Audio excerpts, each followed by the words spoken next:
1962년 출범한 가톨릭 중앙의료원은 성모병원을 비롯해 7개 가톨릭 병원들을 부속 병원으로 편입했고 이후 합병과 신규 설립을 거쳐 현재 가톨릭 중앙의료원은 가톨릭대 산하 8개 부속 병원을 보유한 국내 최대의 의료기관으로 자리매김했다. 의료기관 간의 다양한 이해관계에도 불구하고 이런 발전을 이룰 수 있었던 것은 자선을 통한 사랑의 실천이란 같은 지향이 있었기 때문이다. 이 같은 부속병원 체계는 의료 현장에서 가톨릭 영성을 구현하고 체계적인 자선의료를 펼치는 데에도 큰 도움을 주고 있다. 가톨릭 의료 역사 속에서 또 하나 주목할 것은 병원과 의과대학, 연구기관을 갖춘 종합의학센터의 구축이다. 1960년대 말 가톨릭 중앙의료원은 종합의학센터 설립을 목표로 한 여의도 플랜을 세우고 1974년 이 부지에 정신건강연구원을 먼저 개원한다.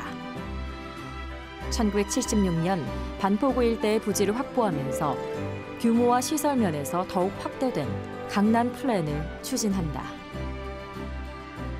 그렇게 1980년 5월 강남 성모병원이 문을 연다. 지하 2층, 지상 10층 규모의 520개 병상을 갖춘 또 하나의 대형 종합병원이 탄생한 것이다. 이어 1982년 8월에는 경운동에 있던 가톨릭대학 의학부도 강남으로 자리를 옮긴다. 1986년에는 지하 2층, 지상 13층, 625병상 규모로 여의도 성모병원을 신축하고 기존 성모병원 시설 이전을 완료했다. 이로써 성모병원은 50년 명동시대를 마감하고 강남과 여의도 두 곳의 성모병원 체제를 구축하게 된다. 가톨릭 중앙의료원은 가톨릭 의료를 선도해 나가겠다는 더 큰 그림을 그리며 CMC 재창조 계획 비전 2020의 일환으로 2009년 서울 성모병원을 개원함으로써 새로운 시대에 막을 열었다. 현재 반포동에는 서울 성모병원을 중심으로 가톨릭 의대와 의생명산업연구원을 비롯한 다양한 부설기관과 연구소 등이 가톨릭 중앙의료원의 핵심 역할을 맡고 있다. 이렇게 명실상부한 종합의학센터를 갖춘 가톨릭 중앙의료원은 외형적인 성장에만 머무는 것이 아니라 자선의료와 의학연구, 사회공헌 등 그리스도 정신의 전파라는 목표 아래 세상에 빛이 되는 의료 활동에 더욱 박차를 가하게 된다.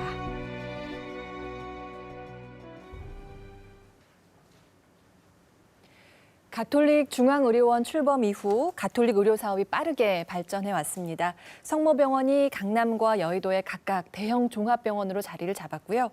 또 의과대학이며 각종 연구기관을 통해서 다양한 의학적 성과들을 이뤄내고 있습니다. 오늘은 그 얘기를 좀 나눠보겠습니다.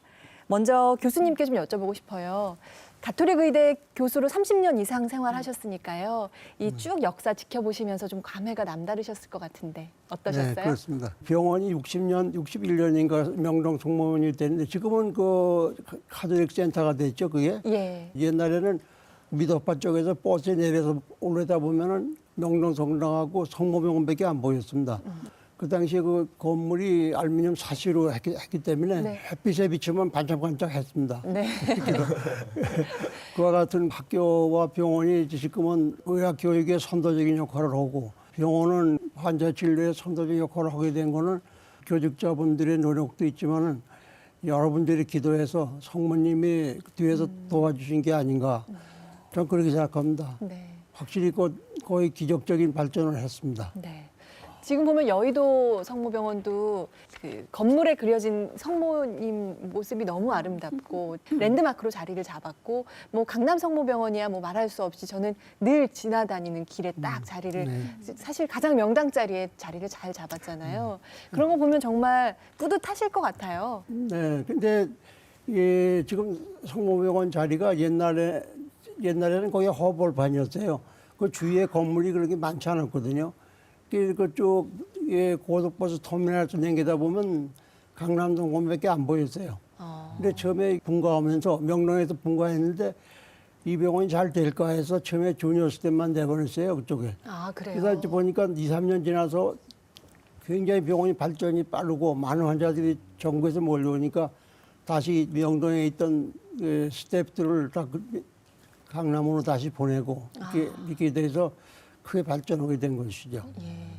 그러고 보면은 그 매 중요한 선택의 기로마다 또 말씀하신 것처럼 성모님의 도움, 하느님의 네. 손길이 미치지 않았나 그 생각을 또 하게 돼요. 의심치 않습니다. 저는 제 자신이 카톨릭 신자라서 그런지 몰라도 저희들이 상당히 어려운 상황에서도 꼭 다 반드시 성공하고 그런 거 봐서는 성모님의 은총이 뒤에서 저희를 도왔기 때문이 아닌가 그렇게 생각합니다. 네. 팀장님도 그 성모병원에서 30년 이상 계셨으니까 아, 쭉 이 역사를 함께 하신 거잖아요. 네, 저도 1980년에 가톨릭대학교 간호대학에 입학을 했어요. 그때는 이제 경운동에 캠퍼스가 있었습니다. 네. 근데 82년도에 이제 강남 캠퍼스가 생기면서 교정을 옮겨서 수업을 받았었고요. 84년에 이제 졸업을 하고 명동 성모병원 입사했는데 또 2년 있다가 여의도로 이사를 가게 됐어요. 그래서 저도 지금 생각해 보니까 CMC의 역사적인 순간에 같이 많이 했던 것 같고요. 그 당시에는 아마 병원이 이사한다는 게 굉장히 큰 일이었었나 봐요. 제가 저녁에 집에 갔더니 TV에 뉴스가 나오더라고요. 근데 이제 뭐 환자분들을 실은 버스, 전용 버스하고 앰뷸런스들이 가는데 그 앞에 경찰 사이카가 몇 대인지는 모르겠는데 굉장히 많았어요. 그래서 뭐 대낮인데 오전에 10시에 시작했거든요, 이사를. 대낮인데 그 사이카들이 막 환하게 불을 켜고선 앞에 막 엄호하면서 가는데 굉장히 자부심을 느꼈던 그런 기억이 납니다. 그래요.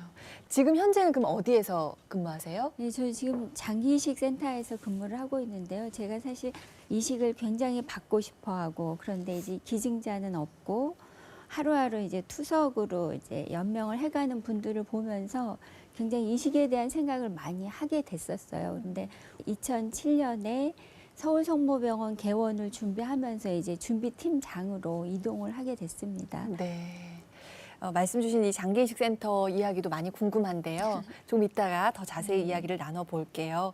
신부님께도 여쭤보고 싶어요. 지금은 한마음 한몸 운동본부 본부장으로 계십니다. 네, 먼저 고영복 교수님하고 김혜정 팀장님 말씀 들으면서 저희 한마음 한몸 운동본부가 그 옛 성모병원 지금 가톨릭 센터의 병원으로 썼던 건물을 이제 저희가 이제 사무실로 쓰고 있는데 이게 중요한 연결점이 아닐까 말씀 들으면서 그런 생각이 들었고요. 네. 저희 한마음 한몸 운동본부는 이제 1989년 제 44차 세계 성체대회를 준비하면서 이제 교회가 더 이상 우리 교회만의 어떤 운동이 아니라 신앙이 아니라 사회와 함께 호흡하기 위해서 또 우리 사회 안에서 교회의 역할들을 갖기 위해서 이 한마음 한몸 운동을 실시했습니다. 그 운동이 처음에는 헌혈과 헌안 운동, 가난한 이웃들을 위해서 나눔 운동으로 시작했다가 지금은 이제 조금씩 이렇게 전문성을 갖추면서 생명 나눔 운동과 함께 또 이제 저개발 국가에 대한 어떤 지원 사업들 이런 것들이 함께 지금 하고 있는 상황입니다. 그게 우리 가톨릭 의료기관에 꼭 필요하다, 가장 중요한 것이다 라고 할 수 있는 이유는 뭘까요? 의료기관과 함께 또 앞서 말씀하신 것처럼 필요한 사람이 있으면 내어주는 사람이 있어야 하는데 지금 우리 한국 사회 안에서는 그래도 많이 내어주는 물질적인 나눔들은 많이 올라가고 있지만 이 생명 나눔에 있어서는 약간 좀 이렇게 주저하는 모습들이 많이 있습니다. 네. 그런 부분에 있어서 의료계에서는 이런 것들이 잘 진행되고 수술이 성공될 수 있도록 노력하는 반면 또 저희 본부 같은 기관에서는 이제 사람들에게 인식 개선과 함께 이 생명 나눔에 동참할 수 있도록 용기를 불러일으키고 그 결과들을 함께 나누면서 함께 기뻐할 수 있기 때문에 네. 중요하지 않을까 생각합니다. 네. 지금 몇 번 언급이 됐는데요. 생명 나눔, 꺼져가는 생명을 되살리는 일입니다. 우리 가톨릭 의료에서 정말 빠뜨릴 수 없는 아주 중요한 소명 중에 하나일 것 같은데요. 다들 잘 아실 텐데 1969년 성모병원에서 해낸 기적 같은 일이 있습니다. 어떤 일인지 화면으로 만나보시죠.